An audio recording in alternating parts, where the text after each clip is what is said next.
Welcome back to CIA Declassified. You are sitting in a dimly lit office in Langley, Virginia. The air is thick with the smell of scorched coffee and unfiltered Luckies. Outside, the world is a tinderbox. The Cold War is no longer just about missiles, it's about perception management. Across the Atlantic, a charismatic nationalist leader in the Congo or a labor firebrand in Brazil is gaining too much ground. You aren't reaching for a rifle. You're reaching for a folder of doctored photographs and a list of his favorite mistresses. The humidity of a Virginia summer clings to the window panes, but inside this windowless vault, the air is chilled to a bone-dry artificial freeze. You feel the weight of the silver-plated shears on your desk, used not for cutting ribbon, but for meticulously cropping the target out of a family portrait and into the grainier, sweat-soaked frame of a clandestine bordello. The silence is punctuated only by the occasional hiss of the pneumatic tubes delivering blue-striped files from the technical labs downstairs, files containing the precise chemical composition of a drug that will make a statesman look like a bumbling drunk on live television. You lean back, your chair creaking like a warning. On the light box before you, the negative of a foreign minister's face glows with an eerie, ghostly light. You are part of the invisible hand that decides which heroes remain untainted and which are dragged through the digital mud of the mid-century press. The setting is one of quiet, bureaucratic ruthlessness. You see the propaganda officers hunched over lightbox tables, meticulously airbrushing a target's face into a scene of debauchery that never happened. The bluish tint of the fluorescent lights reflects off the linoleum, casting a clinical glow over the destruction of a human being. You watch as an operative enters, shaking the rain off a dark trench coat, carrying a briefcase full of black francs, currency untraceable to any treasury, destined to pay off a starlet in Rome to claim a child that isn't hers. There is no glory here, only the surgical precision of the smear. You feel the cold sweat of the era, the crushing weight of the Red Scare, where a single accusation of moral turpitude or clandestine communist leanings could end a career before breakfast. You are witnessing the birth of MKWRONG. You aren't just an observer. You are part of the Technical Services Division. You can feel the vibration of the presses in the basement, churning out thousands of black leaflets designed to look like they came from the target's own inner circle. This is the world of the Honeypot, where a beautiful operative in a smoky Paris bar is more dangerous than a platoon of paratroopers. The atmosphere is heavy with the tension of the great game, where the most valuable asset isn't a secret code, but a sordid secret, real or manufactured. Why the name? Within the cryptonym system of the Central Intelligence Agency, the MK prefix designated the Office of Technical Service. Records indicate that wrong was a specific operational suffix chosen to categorize negative influence missions. It got its name because the goal was to make the target appear wrong in the eyes of their constituency, to create a moral incongruity that would force them from power without the need for a bloody coup. It was an invention, the realization that it is cheaper and more effective to make a leader a pariah than it is to make him a martyr. To truly grasp how a leader's integrity is dismantled, you don't study their public speeches. You analyze the manufactured stains on their private reputation. So let's pull back the curtain on the data of this psychological heist. MKWRONG was a specialized sub-operation of the broader MKUltra framework. The project utilized composite photography to create compromising situations. It was managed by the Domestic Operations Division. MKWRONG utilized drug-induced disorientation to stage public falls. The program utilized false flag journalists to publish fake exposés. It utilized the Station D for distribution. MKWRONG was deployed during the 1962 Brazilian elections. The project utilized scent chemicals to create foul odors at political rallies.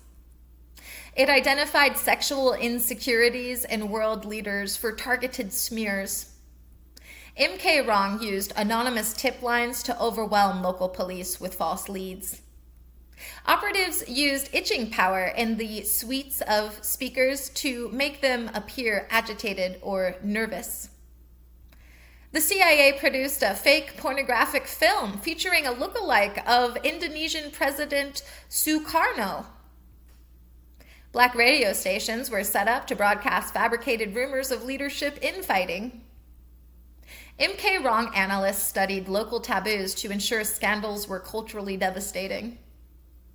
Forged love letters were mailed to the wives of target leaders to create domestic chaos. The project maintained a prop warehouse filled with foreign uniforms and civilian clothing. Analysts tracked the laundry services of foreign embassies to plant incriminating items. MKWRONG used invisible ink to leak communist manifestos allegedly written by pro-Western leaders. The Honeypot operatives were often recruited from European modeling agencies. Psychological warfare teams used high-powered speakers to mimic the sounds of riots outside government buildings. The CIA developed instant aging makeup to make young rivals look sickly and incompetent. MKWRONG utilized surreptitious entry to plant forged bank records in a target's private safe.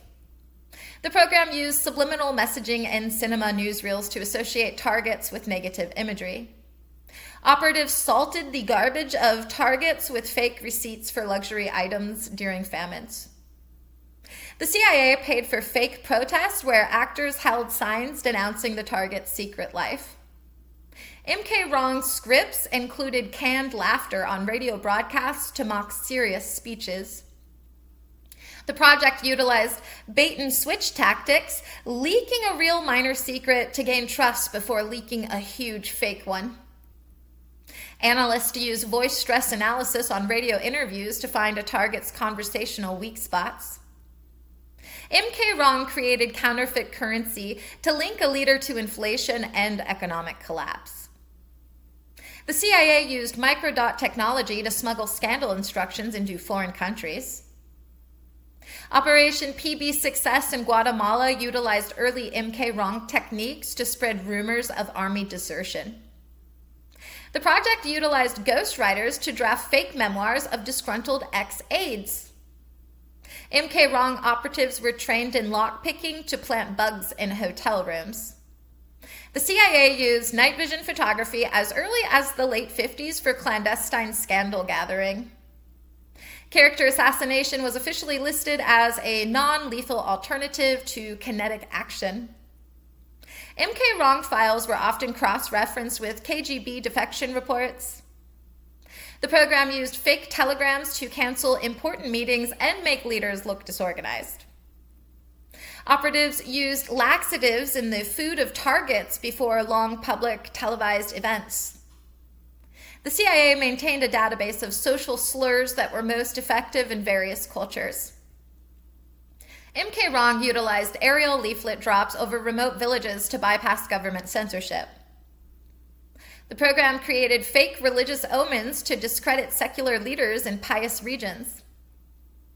Analysts tracked the schooling of a target's children to find leverage or social pressure points.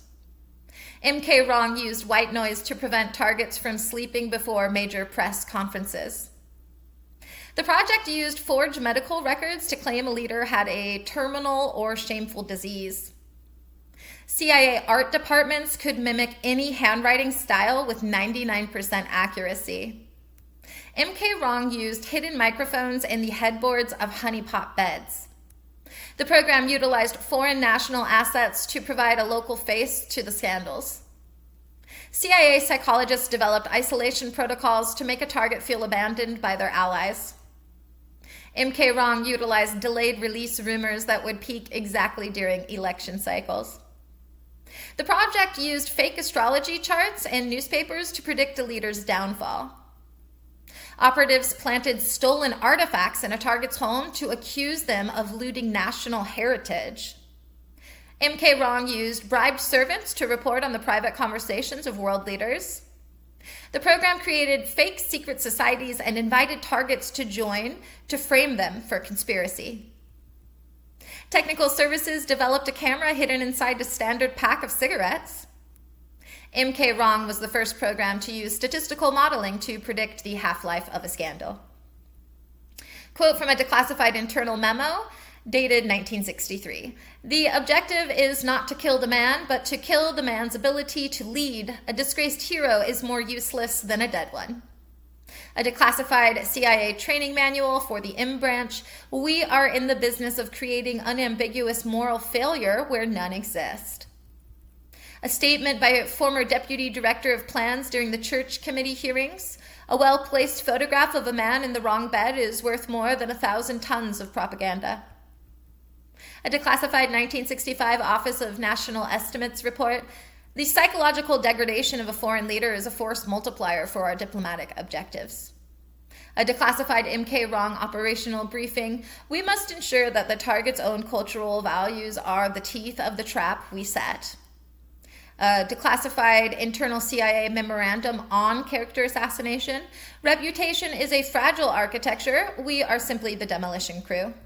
And a declassified Technical Service Division manual says, the goal is to make the target's name synonymous with the very vice their people loathe most. End quote. Within the final report on character neutralization techniques, a massive 112 pages, titled The 1963 Vatican Incident and the Rome Contingency, are entirely blacked out.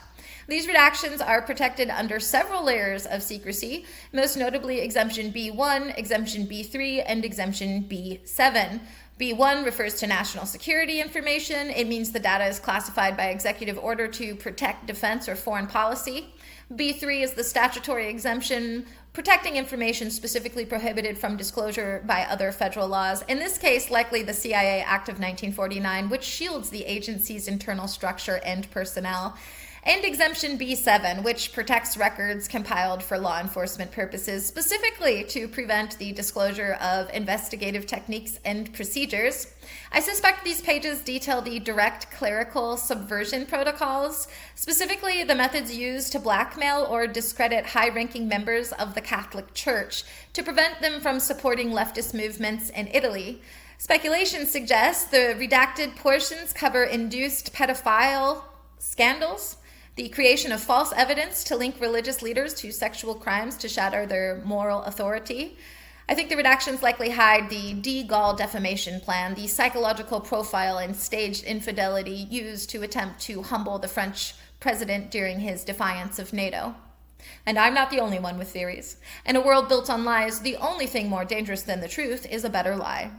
There's the Mandela disappearance theory. It's a persistent one that claims that MKWRONG was used to frame Nelson Mandela for violent crimes he didn't commit, specifically to justify his lifelong imprisonment to the Western public.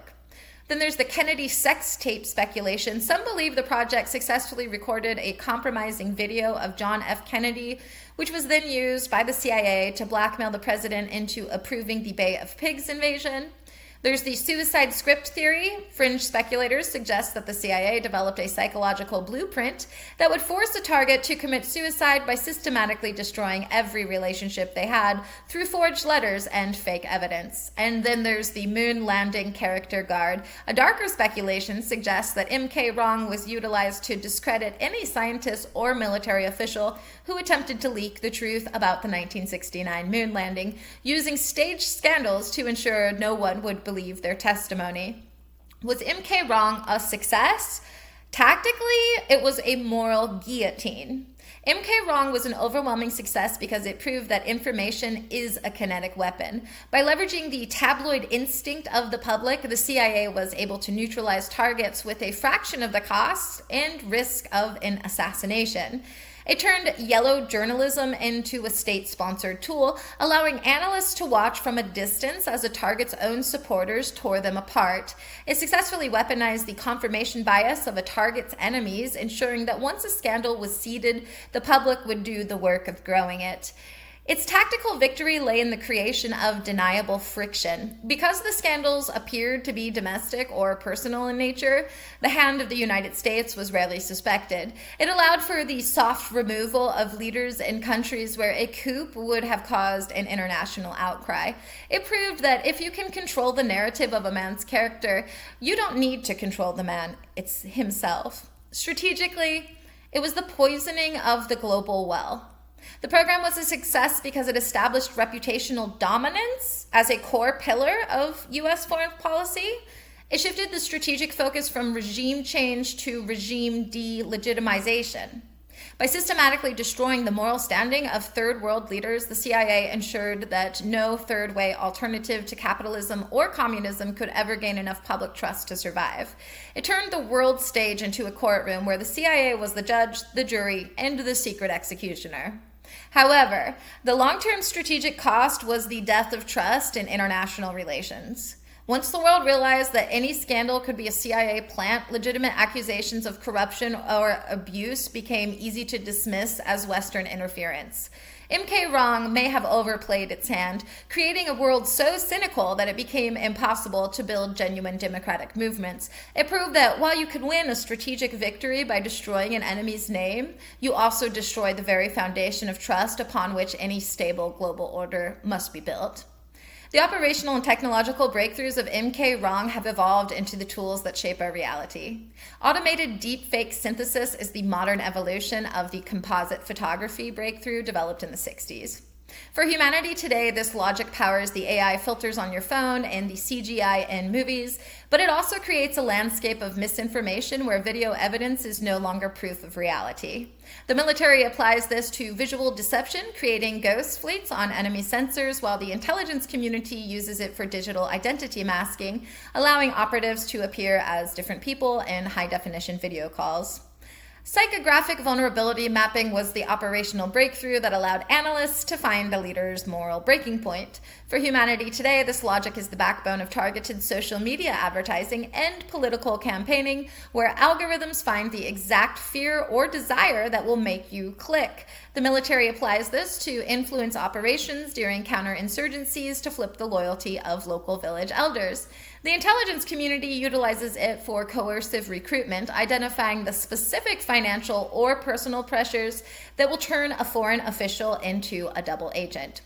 Synthetic social proofing was developed to make a whisper campaign feel like a grassroots movement. For humanity today, this powers the botnets that manipulate trending topics on social media and the astroturfing campaigns used by corporations to simulate public support for their policies.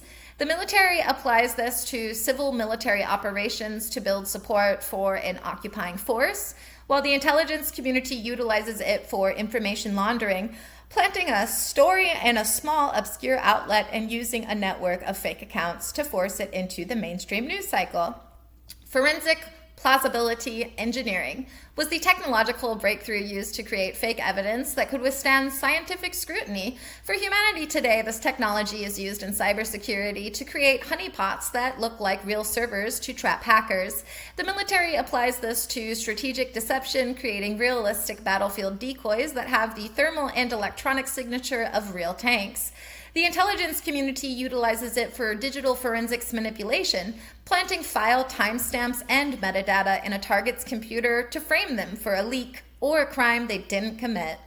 The echoes of the staged scandal continue to vibrate through every headline we read. It was an era that proved that the truth is not a fixed point, but a commodity that can be manufactured, packaged, and sold to the highest bidder. The result was a world where we are all suspects moving through a landscape of manufactured outrage where our reputations are the most vulnerable things we own. The true weight of this operation lies in the way it changed our relationship with our leaders. We no longer look for greatness. We look for the dirt. The infrastructure built to destroy the reputation of a nationalist leader in the 60s has become the infrastructure of our daily lives. A world of cancel culture, doxing, and character assassination as a spectator sport. MKWRONG isn't just a project, it is the blueprint for the modern age, a world where the slur is the most effective weapon in the arsenal of power. The relentless erosion of the individual has led us to a state of social paranoia where every public figure is presumed guilty until proven otherwise, and the burden of proof is a shifting target. The architecture of the slur has moved from the clandestine files of Langley into the very fabric of our digital interactions. We have become a society of voluntary informants eagerly participating in the destruction of others for the price of a like or share. The project proved that the most effective way to control a population is to make them afraid of each other's judgment, turning the entire world into a panopticon of moral scrutiny where the only safe path is total conformity. If a scandal is too perfect, it probably isn't a scandal. Your reputation is only as strong as the person who wants to destroy it. In a world of lies, the only thing you can truly own is your silence. And remember, a lie travels halfway around the world before the truth can even get its boots on. Thanks for listening, and join us next time as we examine Project K39, the secret effort to develop a silencer for jet engines to allow for quiet, low-altitude overflights. We'll look at the acoustic dampening experiments of the late 1950s, the ghost planes of the Nevada desert, and the reality of a world where a multi-ton aircraft can pass over your head without making a sound. Join us next time for The Silent Sky. In the meantime, I'll see you in the archives.